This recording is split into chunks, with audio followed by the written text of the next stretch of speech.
وَلَقَدْ يَسَّرْنَا الْقُرْآنَ لِلذِّكْرِ فَهَلْ مِن مُّدَّكِرٍ. قال رسول الله صلى الله عليه وسلم: بلغوا عني ولو آية. نحمده ونصلي على رسوله الكريم. أعوذ بالله من الشيطان الرجيم. بسم الله الرحمن الرحيم. عن أبي ذر رضي الله تعالى عنه قال: قال رسول الله صلى الله عليه وسلم: إن السعيد الطيب وضوء المسلم، وإن لم يجد الماء 10 سنين فإذا وجده فليمسه بشره فإن ذلك هو خير.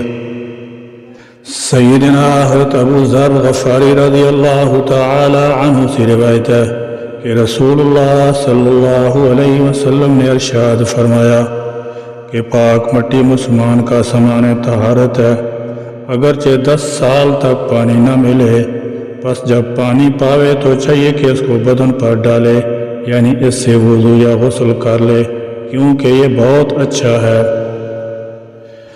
اس حدیث سے معلوم ہوا کہ اگر برس تک ایک آدمی وضو یا غسل کے لیے پانی نہ پائے تو تیمم اس کے لیے برابر کافی ہوتا رہے گا۔ البتہ جب پانی میسر ہو جائے گا تو غسل یا وضو اس کے لیے ضروری ہو جائے گا۔ قریب سارے ائمہ امت اس پر متفق ہیں کہ جس شخص پر غسل واجب ہو اور پانی نہ ملنے کی وجہ سے یا بیماری کی مجبوری سے اس نے بجائے غسل کے تیمم کیا ہو تو اس کو جب پانی مل جائے گا یا بیماری کا عذر ختم ہو جائے گا تو غسل کرنا اس پر واجب ہوگا۔ تیمم بسا اوقات آدمی ایسی حالت اور کسی ایسی بیماری میں مبتلا ہوتا ہے کہ غسل یا وضو کرنا اس کے لیے مضر ہوتا ہے۔ اسی طرح کبھی آدمی ایسی جگہ ہوتا ہے کہ غسل یا وضو کے لیے وہاں پانی ہی میسر نہیں ہوتا۔ ان حالات میں اگر بلا غسل اور بلا وضو یوں ہی نماز پڑھنے کی اجازت دے دی جاتی تو اس کا ایک نقصان تو یہ ہوتا کہ ان اتفاقات سے طبیعتیں ترک طہارت کی عادی بن جاتی، اور دوسرا اس سے بڑا ضرر یہ ہوتا کہ غسل اور وضو کی پابندی سے اللہ تعالیٰ کے دربار کی حاضری کا جو اہتمام محسوس ہوتا ہے، اور اس کی وجہ سے اس حاضری کی عظمت اور اس کے تقدس کا جو تصور ذہن پر چھایا ہوا رہتا ہے وہ مجروح ہوتا۔ اس لیے اللہ تعالیٰ جل شانہ کی حکمت نے مجبوری کے ایسے حالات میں تیمم کو غسل اور وضو کا قائم مقام بنا دیا ہے۔ اب غسل اور وضو سے مجبور ہونے کے حالات میں جب آدمی نماز کے لیے تیمم کا اہتمام کرے گا تو اس کی عادت اور اس کے ذہن پر انشاءاللہ تعالی اس طرح کا کوئی غلط اثر نہیں پڑے گا۔ اسی لیے اگر پانی موجود نہ ہو یا کسی شرعی عذر کی بنا پر پانی کے استعمال پر قدرت نہ ہو تو شریعت مطہرہ نے پاکی کے لیے تیمم کا طریقہ تجویز فرمایا ہے۔ قرآن مجید میں ارشاد ہے: فَلَمْ تَجِدُوا مَاءً فَتَيَمَّمُوا صَعِيدًا طَيِّبًا فَامْسَحُوا بِوُجُوهِكُمْ وَأَيْدِيكُمْ مِنْهُ۔ مفہوم آیت یہ ہے کہ تم کو پانی نہ ملے تو پاک زمین سے تیمم کر لیا کرو، یعنی اپنے چہروں اور ہاتھوں پر ہاتھ اس زمین کی جنس پر سے مار کر پھیر لیا کرو۔ اس فرمان الہی سے تیمم کی اہمیت کا بخوبی اندازہ لگایا جا سکتا ہے، یعنی اگر پانی کی بہت کمی ہو اور یہ اندیشہ پیدا ہو جائے کہ اگر یہ خرچ ہو گیا تو پیاس بجھانے کے لیے پانی نہیں ملے گا، یا اس کے استعمال سے بیمار ہو جانے یا بیماری بڑھ جانے کا اندیشہ ہو، تو شریعت نے غسل اور وضو کی بجائے تیمم کرنے کی اجازت دی ہے۔ یہ اپنے بندوں پر اللہ تعالیٰ جل شانہ کا احسان عظیم ہے۔ مٹی اور پتھر سے تیمم کرنے کے حکم میں رب العزت کی بڑی حکمتیں موجود ہیں۔ انسان کی تخلیق بھی پانی اور مٹی سے ہوئی ہے۔ اس مٹی میں انسان کو جانا ہے۔ مٹی کو انسان ہر جگہ پا سکتا ہے۔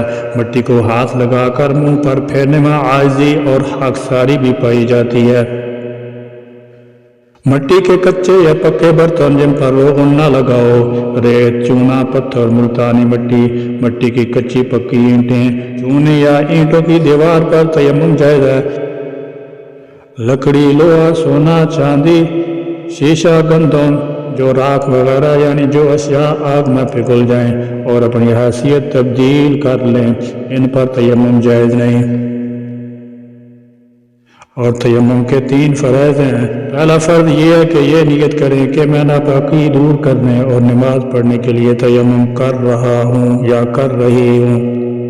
دوسرا فرض یہ ہے کہ دونوں ہاتھ مٹی یا پتھر وغیرہ پر ماریں، زیادہ مٹی لگ جائے تو منہ سے پھونک مار کر جھاڑ لیں، اور پھر دونوں ہاتھوں کو منہ پر اس طرح پھیریں کہ بال برابر جگہ بھی چھٹ نہ جائے یعنی رہ نہ جائے۔ تیسرا فرض یہ ہے کہ دونوں ہاتھ مٹی پر ماریں اور انہیں جھاڑ کر پہلے دائیں ہاتھ پر کونی تک اور پھر بائیں ہاتھ پر کونی تک دوسرا ہاتھ اسی طرح پھیریں کہ پورے ہاتھ کا مسح ہو جائے کونیوں سمیت۔ اس کے ساتھ ہی انگلیوں کا خلال کریں تاکہ دونوں ہاتھوں کا کوئی حصہ رہ نہ جائے۔ اگر انگلی یا انگلیوں میں انگوٹھی پہنے ہوئے ہوں تو اس کا اتارنا یا ہلانا بھی ضروری ہے، جیسے وضو میں ضروری ہے۔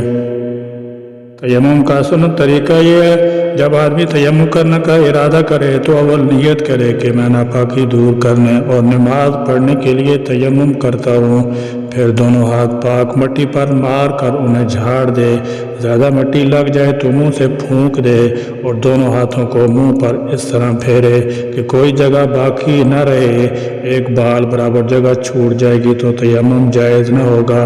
پھر دوسری مرتبہ ہاتھ مٹی پر مارے اور انہیں جھاڑ کر پہلے بائیں ہاتھ کی 4 انگلیاں سیدھے ہاتھ کی انگلیوں کو سروں کے نیچے رکھ کر کھینچتے ہوئے کونی تک لے جائے، پھر بائیں ہاتھ کی ہتھیلی سیدھے ہاتھ کے اوپر کی طرف کونی سے انگلی کی طرف کھینچتے ہوئے لائے اور بائیں ہاتھ کے انگوٹھے کے اندر کی جانب کو سیدھے ہاتھ کے انگوٹھے کی پشت پر پھیرے، پھر اسی طرح سیدھے ہاتھ کو بائیں پر پھیرے، پھر انگلیوں کا خلال کرے، اور مرد کے لیے داڑھی کا خلال کرنا بھی مسنون ہے۔ فرض نماز کی نیت سے تیمم کیا ہو تو سنت نوافل ادا کرنا، نماز جنازہ پڑھنا اور قرآن پاک کی تلاوت کرنا جائز ہے، لیکن قرآن مجید کی تلاوت یا اذان وغیرہ جیسے امور کے لیے اگر تیمم کیا ہو تو نماز ادا کرنے کے لیے دوسرا تیمم کرنا ضروری ہے۔ جن چیزوں سے وضو ٹوٹتا ہے ان سے تیمم بھی ٹوٹ جاتا ہے۔ اس کے علاوہ جس عذر کے سبب تیمم کی اجازت تھی، جب وہ عذر جاتا رہا یا ختم ہو جائے تو اس کے بعد تیمم ٹوٹ جاتا ہے۔ مثال کے طور پر پانی کی کمی یا عدم دستیابی کے سبب تیمم کیا تھا اور بعد میں پانی مل گیا تو اب پانی سے وضو کرنا ہوگا، تیمم خود بخود ختم ہو جائے گا۔ اسی طرح اگر کسی بیماری کے سبب تیمم کیا تھا اور وہ بیماری دور ہو گئی تو تیمم جاتا رہا۔ ایک تیمم سے کئی نمازیں ادا کی جا سکتی ہیں، ان کا مقصد یہ ہے کہ جب تک تیمم رہے نمازیں وغیرہ سب کچھ ادا ہو سکتی ہیں۔ اگر اس بات کا اندیشہ ہو کہ وضو کرتے کرتے نماز عید یا جنازے کی نماز ختم ہو جائے گی تو نماز سے محروم رہ جانے کی بجائے تیمم کر لینا جائز ہے۔ اگر کپڑا بھی ناپاک ہو اور وضو کی ضرورت بھی ہو لیکن پانی تھوڑا ہو تو پانی سے کپڑا پاک کرے اور وضو کی جگہ تیمم کر لے۔ ایک مقام پر باری تعالیٰ کا ارشاد ہوتا ہے کہ اللہ تعالیٰ تم پر کسی طرح کی تنگی نہیں کرنا چاہتا، بلکہ چاہتا ہے کہ تمہیں پاک کرے اور اپنی نعمتیں تم پر پوری کرے تاکہ تم شکر گزار بن جاؤ۔ حضرت عمران رضی اللہ تعالی عنہ سے روایت ہے کہ ہم سفر میں رسول اللہ صلی اللہ علیہ وسلم کے ساتھ تھے۔ آپ صلی اللہ علیہ وسلم نے لوگوں کو نماز پڑھائی۔ جب آپ صلی اللہ علیہ وسلم نماز سے فارغ ہو کر اٹھے تو آپ صلی اللہ علیہ وسلم نے دیکھا ایک شخص ایک طرف علیحدہ کھڑے ہیں اور انہوں نے لوگوں کے ساتھ نماز نہیں پڑھی۔ آپ صلی اللہ علیہ وسلم نے فرمایا، اے فلاں، آپ کو کس چیز نے لوگوں کے ساتھ نماز ادا کرنے سے روکا ہے؟ اس نے عرض کیا، مجھے جنابت غسل کی حاجت لاحق ہو گئی ہے اور پانی موجود نہیں ہے۔ آپ صلی اللہ علیہ وسلم نے فرمایا، تم پاک مٹی سے تیمم کر لو، یہ آپ کے لیے کافی ہے۔ اور یہ بات ہی ملحوظ رہے کہ اگر کوئی شخص بیمار ہو اور غسل کرنے کے باعث جان جانے یا کسی عضو کے تلف ہو جانے یا مرض کے بڑھ جانے کا خوف ہو تو ایسی صورت میں تیمم کرنے کی اجازت ہوگی۔ لیکن اگر بیماری نہ ہو اور بیماری کا محض اندیشہ ہو یا پانی گرم کرنے کا انتظام ہو یا غسل کے بعد ہیٹر وغیرہ کا انتظام ہو تو اس صورت میں تیمم کی اجازت نہ ہوگی۔ یا ایسی بیماری ہو کہ وضو یا غسل سے اس کے زیادہ ہونے یا دیر میں اچھا ہونے کا صحیح اندیشہ ہو، مثال کے طور پر اس نے خود آزمایا ہو کہ جب وضو یا غسل کرتا ہے تو بیماری بڑھ جاتی ہے، یا یوں کہ کسی مسلمان اچھے لائق حکیم یا ڈاکٹر نے جو ظاہراً فاسق نہ ہو کہہ دیا ہو کہ یہ پانی نقصان کرے گا، بعد خیال ہی خیال میں بیماری بڑھنے کا ہو تو تیمم جائز نہیں۔ اسی طرح غیر مسلم یا فاسق یا معمولی طبیب یا ڈاکٹر کے کہنے کا اعتبار نہیں۔ خدائے بزرگ برتر میں دین اسلام کو سمجھنے اور اس پر عمل کرنے کی توفیق عطا فرمائے۔ سبحانک اللہم و بحمدک اشہد ان لا الہ الا انت استغفرک و اتوب الیک، وآخر دعوانا ان الحمد للہ رب العالمین۔